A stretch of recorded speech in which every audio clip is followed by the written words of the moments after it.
Spirituality and religion क्या है? ये दोनों चीज़ें क्या ये सेम है या फिर स्पिरिचुअलिटी या रिलीजन अलग है? क्या रिलीजियन ही धर्मा है या फिर धर्मा और रिलीजियन दोनों अलग है? तो आज हम बात करेंगे इन्हीं दो विषयों पे। हम डीप में जाएंगे, बस फिलोसॉफिकल बातें नहीं, हम स्पिरिचुअल बातें भी करेंगे मेरे हिसाब से। बट हाँ, मैं आपको एक चीज़ क्लियर कर देना चाहता हूँ, मैं अपना कोई भी थॉट आपके ऊपर नहीं दबाने वाला हूँ। मैं बस क्वेश्चन करूँगा और मेरे हिसाब से मेरा क्वेश्चन का जो आंसर है मैं दूंगा, और आप फिर अपने आप को क्वेश्चन करेंगे, फिर आप समझेंगे कि एक्चुअल चीज़ें क्या है। क्योंकि हमारा जो ये सनातन है ना, वो पूरा क्वेश्चन आंसर पर आधारित है। जो सारे शास्त्रों आप देखोगे, महादेव माँ को क्वेश्चन कर रहे हैं, माँ महादेव को क्वेश्चन कर रहे हैं, वहाँ से आगम निगम आ रहे हैं, अर्जुन कृष्ण को क्वेश्चन कर रहे हैं। तो ये जो परंपरा है वो क्वेश्चन आंसर का परंपरा है। अगर हम प्रश्न नहीं करेंगे तो हमको उत्तर भी नहीं मिलेगा। अगर हम ये सोच लेंगे कि हम तो सब कुछ जानते हैं, तो हमें आंसर कैसे मिलेगा? यूनिवर्स हमें आंसर कैसे देंगे? एनर्जी के साथ हम कैसे अटैच हो पाएंगे? नहीं हो पाएंगे। तो पहले तो हमें क्वेश्चन करना सीखना होगा। और एक बात, मेरा जो हिंदी है वो गलत हो सकता है, इधर उधर हो सकता है, सो माफ़ कर दीजिएगा मुझे। तो चलिए आगे बढ़ते हैं। तो पहले हम बात करेंगे रिलीजियन को लेके। क्या रिलीजियन और स्पिरिचुअलिटी सही है? बिल्कुल भी नहीं। बहुत से लोग ऐसे हैं जो रिलीजियन को ही स्पिरिचुअलिटी मान लेते हैं। स्पिरिचुअलिटी तो हम बाद में आएंगे, पहले हमें सोचना होगा रिलीजियन का मतलब क्या है। तो ये जो इंग्लिश वर्ड्स होते हैं ना, ये जो विदेशी वर्ड्स होते हैं, उनका एक्चुअल संस्कृत जो ट्रांसलेशन हम करते हैं वो बहुत ही अलग है। हम रिलीजियन को धर्म बता देते हैं, बट अगर आप रिलीजियन वर्ड को देखेंगे विदेशी डिक्शनरी में, तो वो एक ऐसे जगह को बताया गया है, कुछ स्पेसिफिक जियोग्राफिकल लोकेशन में जो कुछ स्पेसिफिक लोग रहते हैं। समझ लीजिए इंडिया में हम रहते तो ये हमारा रिलीजियन हो गया, विदेश में कोई और जाति रहते तो वहाँ का रिलीजियन वो हो गया, कोई रशिया में रहते तो वहाँ का रिलीजन कुछ अलग हो गया। बट हम संस्कृत में जब इसे ट्रांसलेट करते हैं रिलीजन को, हम कहते हैं धर्मा। अब लोग धर्म को भी कुछ ऐसे ही मान लेते हैं कि धर्म मतलब कुछ स्पेसिफिक जियोग्राफिकल लोकेशन में जो लोग रहते हैं उससे उन लोगों का धर्म कहा जाता है। यानी कि हम इंडिया में रहते हैं, हमें हिंदू कहा जाता है, जो विदेश में रहते हैं, कोई विदेश में रहते हैं उसे क्रिश्चियन कहा जाता है, या फिर ब्ला ब्ला ब्ला, बहुत सारे धर्म हो गया। बट क्या एक्चुअल धर्म का मीनिंग ये था? क्या आपने कभी क्वेश्चन करके देखा है? धर्म का अर्थ था राइट एक्शन लेना। ये हम भूल चुके हैं। हम धर्म और रिलीजन को सेम मानते रहते थे। सोचिए उस बारे में, सोचिए गीता के बारे में, जब कृष्ण जी अर्जुन को कहते हैं कि अर्जुन, युद्ध करना तुम्हारा धर्म है। तो क्या इसका मतलब यह है कि कृष्ण अर्जुन को कहते हैं कि अर्जुन तुम किसी स्पेसिफिक जियोग्राफिकल लोकेशन के इंसान से बिलोंग करते हो? नहीं। कृष्ण जी कहते हैं कि अर्जुन तुम क्षत्रिय हो तो युद्ध करना तुम्हारा कर्तव्य है, मतलब वो उस समय तुम्हारा राइट एक्शन है। जैसे कि अगर हमारे सामने परीक्षा आ जाता है तो हमें परीक्षा के लिए प्रिपेयर होना है, वो हमारा धर्म है। अगर हमारा फैमिली संकट में है तो हमें फैमिली के पास खड़ा होना है, वो हमारा धर्म है। तो धर्म मतलब कोई स्पेसिफिक जियोग्राफिकल लोकेशन के कोई लोग नहीं है, वो स्पेसिफिक एक्शन है। और अगर आप सनातन को देखोगे, सनातन का 4 धाप है। वो क्या है? धर्म, अर्थ, काम, मोक्ष। तो धर्म पहले आता है और मोक्ष बाद में आता है। तो ये जो धर्म है वो अलग है, और जब मोक्ष के बाद आता है उसमें आता है स्पिरिचुअलिटी। तो स्पिरिचुअलिटी एक्चुअली क्या है? स्पिरिचुअलिटी एक्चुअली वो है जिसमें हम ये ढूंढने की कोशिश करते हैं कि एक्चुअली मैं कौन हूँ, एक्चुअली हम कौन है। जब हमारे अंदर ये क्वेश्चन आना शुरू हो जाता है तब वो आता है स्पिरिचुअलिटी की तरफ। तो अभी सोचने वाली बात यह है कि धर्म, अर्थ और काम के बाद मोक्ष सबसे लास्ट में क्यों आता है? स्पिरिचुअलिटी के जो पाथ है वो सबसे लास्ट में, आखिर में क्यों आता है? क्योंकि स्पिरिचुअलिटी की तरफ बढ़ने के लिए, उस रास्ते में मतलब जो चलने के लिए हमें बहुत सारे परीक्षा देना होता है। इस दुनिया के रिलेटेड जो भी अटैचमेंट्स है वो हमें छोड़ना होता है, हमें रियलिटी को समझना होता है।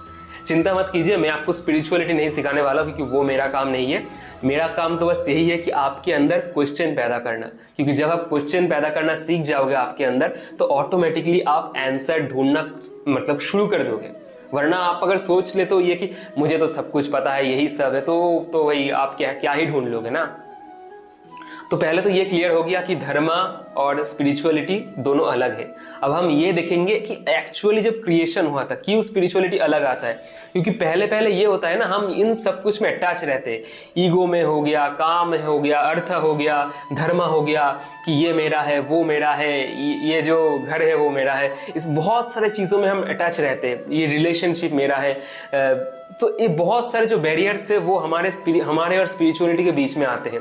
ये बैरियर तोड़ने के लिए हमें क्या करना होगा? सृष्टि के एकदम शुरू में जाना होगा।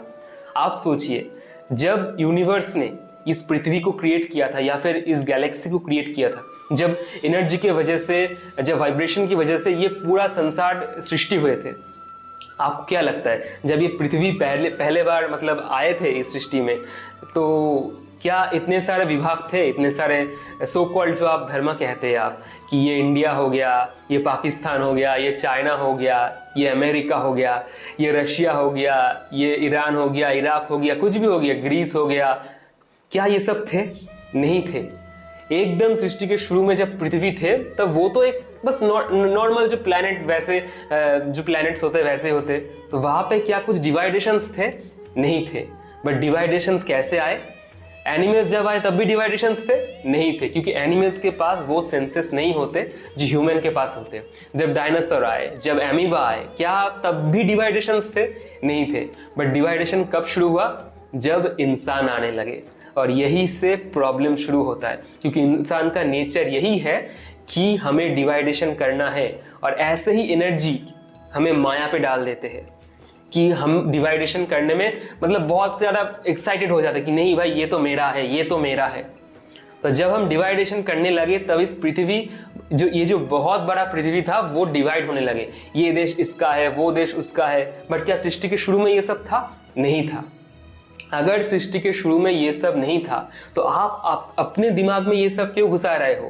पहले तो आपको ये मतलब क्लियर करना होगा कि सृष्टि के शुरू में क्या था और अब मेरे दिमाग में क्या है। अगर आप ये क्लियर कर दे दो तो आपके लिए बहुत सारे चीज़ें क्लियर हो जाएगा कि भाई ये तो बस एक ट्रैप है, मैं जिसे अपना अपना सोच रहा हूँ, इवन इस देश को भी मैं अपना अपना सोच रहा हूँ, ये तो एग्जिस्टेंस में था ही नहीं, इसे तो ह्यूमंस ने क्रिएट किया है। क्या आप कभी ये कह सकते हो कि शिवा इंडियन है, कृष्ण इंडियन है, बुद्ध इंडियन है? नहीं कह सकते हो, क्योंकि वो तो यूनिवर्सल एनर्जी है। क्या आप कभी कह सकते हो कि माँ इंडियन है? नहीं है। वो तो सब जगह है, एनर्जी हर जगह है, वाइब्रेशन हर जगह है। तो पहले आपकी और स्पिरिचुअलिटी के बीच में ये जो बैरियर्स है ना, सो कॉल्ड बैरियर्स, मैं अलग इंसान हूँ, वो अलग इंसान है, ये आपको खत्म कर देना होगा। क्या आपको ये सोचना होगा मैं जो हूं आप भी वही हो।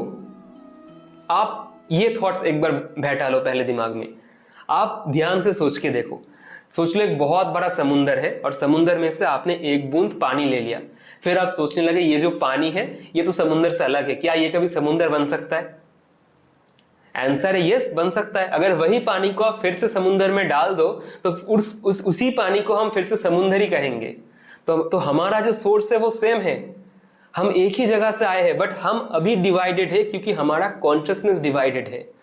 हम डिवाइड एंड रूल पॉलिसी में चलते, इंसान का यही फितरत है, वरना ये क्रिएशन नहीं चलता, यही तो माया है। बट हमें इस मैट्रिक्स से निकलना है, और मैट्रिक्स से हम कैसे निकल पाएंगे? जब हम अपने आप को क्वेश्चन करना सीखेंगे। तो पहले क्वेश्चन यही है, अब प्रैक्टिस कीजिए, आप कौन हो, आप कौन हो। फिर ये जो डिवाइडेशन रूल्स है वो अपने दिमाग से हटाइए, और फिर आप देखेंगे ऑटोमेटिकली हमारा जो नेचर है वो स्पिरिचुअलिटी की तरफ जाने लगेगा। और अदरवाइज जो हम सो कॉल्ड स्पिरिचुअलिटी कहते हैं वो तो बहुत दूर है रियल स्पिरिचुअलिटी से। आप सोच ही सकते हैं कि हमारे दिमाग में कितना कचरा भरा हुआ है कि हम कभी ये नहीं सोचते कि क्रिएशन के एकदम पहले क्या था। हम अभी का सोचते हैं, बट हमें अभी का नहीं सोचना है, हमें पूरा सोचना है कि ये एक्चुअली आया कैसे। तो सोचिए आप, और कमेंट बॉक्स में ऑब्वियसली मुझे लिख के बोलिए कि कैसा लगा ये वीडियो। अगर आप ऐसे और भी वीडियोस चाहते हैं तो मुझे फॉलो कर लीजिए यूट्यूब में, इंस्टाग्राम में, और हम ऐसे ही थ्योरीज के बारे में, ऐसे ही स्पिरिचुअल टॉपिक्स के बारे में, ऐसे ही डीप थॉट प्रोसेस के बारे में और भी बात करेंगे और भी क्वेश्चन करेंगे। ठीक है, चलिए।